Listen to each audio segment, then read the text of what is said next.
5 उंगलियों से खाने का विज्ञान क्या है? जो किताब अभी मैंने लिखी उसमें जाकर देखो, लाइफ बियॉन्ड कॉम्प्लिकेशन। उस बुक में देखो 5 उंगलियों से खाने का सिद्धांत क्या है। वो याद बचपन में दाल भात सब्जी मिला के ऐसे ना,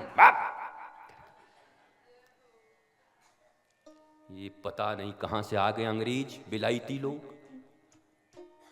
बचपन में हमें ले गया एक आदमी डोसा खवावे को होटल में, और जीवन भर हम हाथ से खाए हुए, और कहा यहां बड़े बड़े लोग हैं ध्यान से। छोटे हम थे, दे दिया कांटा वो चम्मच, हम के क्या करूं इसको?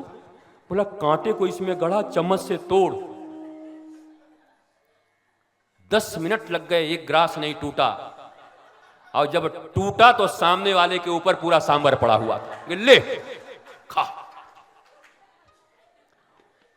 वो अब तो जाते नहीं, लेकिन जब उस टाइम में भी स्टूडेंट लाइफ में भी जब जाते, मैं खुलेआम अपना डोसा पैसा हमारा, तुम्हारे बाप का थोड़ी खा रहे, हाथ से डोसा तोड़ के अब एक से एक उसमें देसी मुर्गी। ओ माय गॉड, हम चुप। Oh my God. और उसको मस्ती से सांबर में डाल के चटनी लगा के खा के ऊपर से एक रसगुल्ला ऊपर से। Oh my God, oh my God, oh my God. खाओ, मौज ले, उंगली का आनंद। उंगली वो नहीं, दूसरे की जिंदगी में उंगली मत करते रहो। 5 उंगलियों से खाने का आनंद अलग है, और उसके साइंस क्या है उस बुक में है, उसको पढ़ो। क्या प्रभाव पड़ता है। तुम्हारे बच्चे, उनको हाथों से खिलाओ, अपने हाथों से। हाथ बढ़िया परिष्कार करो, थोड़ा मिट्टी में, मिट्टी हो तब नहीं, कबूतर के दरबे में रहते हो तो कहां से लाओगे मिट्टी? गमला में मिट्टी लाओ, उसमें खिलाओ बच्चों को। बोले ये गमले में तेरे को खेलना है, बैठ। अब बेचारा गमला में बैठेगा किसी? कुछ तो एक जगह रखो मिट्टी का, जहां मिट्टी पे खेलें, गिरें, थोड़ा कटे, थोड़ा पत्ता लगाएं, थोड़ा उठें, मौज करें। नहीं होंगी बीमारियां। ये जो छोटे छोटे बीमारी और बड़े बड़े इलाज हो रहे हैं, नहीं होगा। रेजिस्टेंस पावर कम हो गया बॉडी का, खत्म कर दिया। क्या बना दिया इतना नाजुक बेकार। सर्दी लग जाए सुड़ सुड़ सुड़ 2 मिनट में। वो हमें बीच में बहुत एसी फेसी सब चलाए, हमने 4-5 साल से 7 साल सब बंद कर दिया। हमारे कमरे में बड़े बड़े एसी लगा के रखे हुए हैं। किसी के पिता की मजाल है कि एसी चला दे हमारे कमरे में? पंखा भी चले तो बड़ी बात है, नहीं तो अपना पेड़ जिंदाबाद, पेड़ के पास जाके बैठे रहो, मौज है, आनंद है। और मेरे शरीर की जो स्थिति थी, डॉक्टरों ने जो कहा था 14 डेज मुझे जीने के लिए, एक समय में 14 दिन जिएंगे। जीवन की चर्या, गुरु की कृपा, आह्लाद, आनंद। 2400 साल हो गए और अभी भी शरीर के विभिन्न व्याधियों से ग्रसित रहता हूं। पर जितनी कथाएं, जितना यात्रा, जितने लोगों से मिलना, जितनी मुस्कुराहट, आह्लाद, सब छोटे मोटे बीमारियों को रोज पटकते रहता हूं। तो बीमारी हमें पटकेगा कि हम उसको पटकेंगे? इनके बच्चे देखो, जैकेट पहना करके, वो खरगोश वाला वो मुंह में लगा करके, बच्चा कहां है इसमें ढूंढूं मैं, दिखता ही नहीं। लुब लुब पीछे से ऐसे कर करके, इसमें क्या क्या बोतल में बंद करके लाएंगे कुछ दिन के बाद, देखना पक्का मैं कर। इतना बड़ा बोतल लेकर के भीतर से बच्चा, उसमें भी भरा होगा कुछ, वो जो मुर्दे बचाने के लिए रखते हैं ना, वो भरा हुआ होगा ताकि उसको, he is Ronnie, how are you Ronnie. ये जिंदगी हुई तुम्हारी। उस गांव की मिट्टी, वो गांव का अंदाज, वो जीवन, वो मिस मत करो, भूलो मत भारतवासियों। नहीं तो सच कहता हूं, वास्तव में मनोचिकित्सा का जो दौर चला है, मनोरोग का जो दौर चला है, हर घर में पागलों की संख्या होगी। सब होगा, पर तुम्हारा अपना प्यारा कोई पागल होगा, डिप्रेशन में होगा, तुम्हें चैन ना होगा। मुस्कुराते हुए फूल, मुस्कुराते हुए बच्चे, आह्लादित बच्चे, खुश होते हुए बच्चे। कम रहेगी संपत्ति, पर मौज रहेगा। संपत्तियों के लिए लोभी मत बनाओ, उसे समृद्ध बनाओ अंदर से। और जितना होगा, और फिर जितना क्या होगा, अच्छा होगा तो बहुत होगा, पर इतना लोभ क्यों, किस लिए, काय को इतना? हमको इतना लोग सिखाते हैं, साल भर में अगर प्रत्येक महीने में 3 कथा करेंगे, एक कथा में भी अगर इतना आया, हम क्या आज तक कितना आया? अरे प्रत्येक कथा में तो 5 लाख हमारा उधार लगा गए तुम लोग, साउंड वाले को हम ही को देना है? ये कौन सी लोभ है? कथा हमारा मस्ती है, मौज आ गया, आंखें लड़ गई, आपके साथ बैठ गए और आपको अच्छा लग गया तो बड़ी अच्छी बात है, मौज हो गया।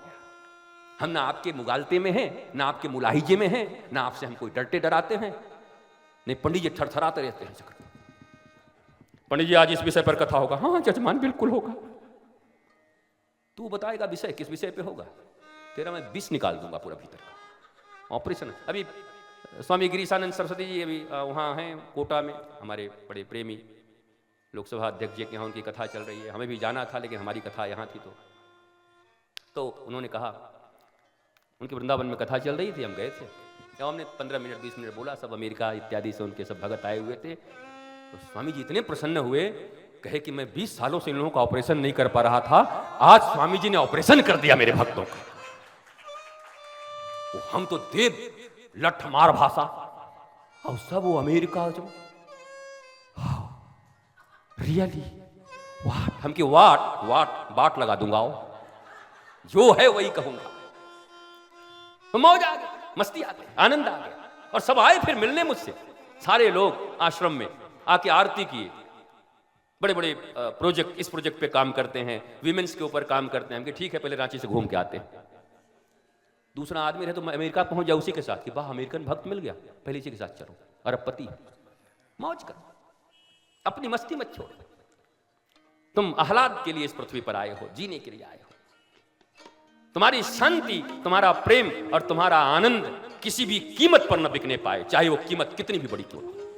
दुनिया में कितनी भी बड़ी कीमत मिले, पर शांति मत बेचो, आह्लाद मत बेचो, प्रेम मत बेचो। और ये सीख गए तो ये दुनिया बड़ी रंगीन होगी। ठाकुर जी पीतांबरी, राधा रानी नीलांबरी, हाँ देवी माता लाल, हमारे हनुमान जी भी लाल देह लाली लसई, और उधर लाल लंगूर, नीलकंठ हमारे महादेव। है रंगीन है पूरी दुनिया हमारी, बेहतर दुनिया है हमारी, मौज है। तुम उदासीन बने।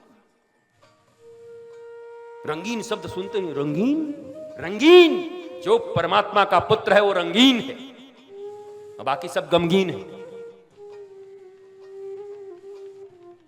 गंधहीन नहीं, सुगंध बिखेरते चलो जिंदगी में। तो लौटो, पीछे की ओर लौटो। दुनिया और भारत इतना आगे बढ़ चुका है कि उसे अब आगे जाने की जरूरत नहीं, पीछे लौटने की जरूरत है। एक भी इन्वेंशन हो, देखो भी मत उसकी तरफ, बेकार है। अरे बद्रीनाथ और केदारनाथ जाने का आनंद अलग होता था। तो एक आदमी सुबह मुझे मिला और शाम के ऐसे दांत किए हुए हैं, महाराज जी बद्रीनाथ से आ गए। हम कब गया, कब आया? हेलीकॉप्टर से गया, आ गए। मौज नहीं है। बद्रीनाथ तो बद्रीनाथ था, तपस्या का आनंद है, जाने का आनंद है। उस कठिन तपस्या से जाना, सतत चिंतन होना, उस मार्ग से जा रहे हैं जहां हर समय मौत दिखाई पड़ रही हो, मौत और नारायण एक साथ याद हैं, स्मृति बनी हुई है। बद्रीनाथ जा रहे हैं, बद्रीनाथ जा रहे हैं, बड़ बड़ बड़ बड़ बड़ बड़ बड़ बड़। कहां गए थे? बद्रीनाथ। शाम को बोला पत्नी से लड़ाई हुई अभी तुरंत, बद्रीनाथ गए हो? क्या है बद्रीनाथ? संसाधनों ने तुम्हें क्या बना दिया? संसाधनों के गुलाम तुम हो गए। हम संसाधन के गुलाम होने नहीं आए थे, संसाधनों को अपना गुलाम बनाने आए थे। मशीनों ने तुम्हें गुलाम बनाया। जब यंत्र आया तो लोग ये कहते थे अब व्यक्ति को समय मिलेगा। शायद ही आज के पहले इस संसार में व्यक्तियों के पास इतना कम समय रहा हो। लोग कहते मरने की फुर्सत नहीं है। यद्यपि क्या यमराज तुमसे पूछने आएगा, मरने की फुर्सत नहीं है। घोड़ी पे दूल्हा बैठा हुआ था, उठा के ले गए यमराज। हाँ ऐसा लग रहा है आपको अपॉइंटमेंट है आपका, चलेंगे क्या? कहाँ? बोला मरना है। नहीं नहीं, हम 3 दिन बाद आएंगे, अभी हमको बहन की शादी करनी है। कैसे कैसे मूर्ख लोग हैं, अज्ञानी लोग। 2 कौड़ी की डिग्रियां लेकर के ये बात करते चलते हैं देश दुनिया में कि हम अभी मरने की फुर्सत नहीं है। कमबख्त, मरने की फुर्सत नहीं है। मृत्यु तुमसे पूछेगी कि तुमको कब मरना है। यंत्रों के माध्यम से समय बचने थे, वो समय परिवारों में लगने थे, उस समय अपनों के बीच रहना था, उस समय में साधन करने थे, आह्लाद होना था, चेहरे पे मस्तक पर एफल्जेंस होनी थी, चमक होना था। पर क्या हुआ? आधी आबादी डिप्रेशन में चली गई, आधी आबादी पागलों के डॉक्टरों के पास दौड़ रही है। उसके बाद भी अनपढ़ गंवार लोग, गंवार किसको बोलते जानते हो? गंवार जिसने गंवा दिया अपना जीवन। ये सो कॉल्ड जो तुमको ये पढ़े लिखे लोग दिखाई पड़ रहे हैं, ये जो मैकॉले की शिक्षा व्यवस्था में जिनके पास डिग्रियां हैं, यही गंवार हैं असली सच्चे गंवार। ये वो गांव में बैठा हुआ आदमी हल चलाता हुआ, सुंदर मक्का खाता हुआ, सुंदर गन्ना खाता हुआ, वो गंवार नहीं है। ये गंवार शहर में बैठा हुआ है, जिसने अपनी जिंदगी मुर्गी के दरबे में गुजार दी। 32वें मंजिले पे निकलता है को शाम को हवा खाने के लिए। उसके बाद भी अगर ये हो जाए कोरोना, तो जरा सोचो उन फ्लैट वालों का। कोरोना में ये जिंदा कैसे थे, मैं ये सोच रहा हूं। मैं तो अपने आश्रम में वृक्षों के नीचे घूम घूम के खूब प्रवचन कर रहा था कोरोना में, मौज लेके। लोग जले मरे जा रहे थे कि कोरोना में इसके पास इतना जगह है। हम कहा हाँ, मूल वृंदावन में इतना बढ़िया जगह रखा है। मैं भी अगर मुर्गी का दरबा बना दिया होता तो दरबे में मैं भी बैठा होता, मुर्गी के दरबे। विस्तृत भगवान विष्णु का नाम, विष्णु शब्द विस्तार को कहते हैं, विराट को कहते हैं। विष्णु कोई नाम नहीं है, शिव कोई नाम नहीं है, ब्रह्मा कोई नाम नहीं है। अज्ञानी है आप, अनपढ़ हैं, इसलिए नहीं जानते आप। आपको शास्त्रों से मतलब नहीं है, पैसे की भाषा जानते हैं आप, पैसे से आपकी प्रतिष्ठा है, लेकिन एक शब्द नहीं जानते आप। शिव कोई नाम नहीं है, शंकर कोई नाम नहीं है, शंभु कोई नाम नहीं है। ये गुण है। शिव माने कल्याण, मंगल।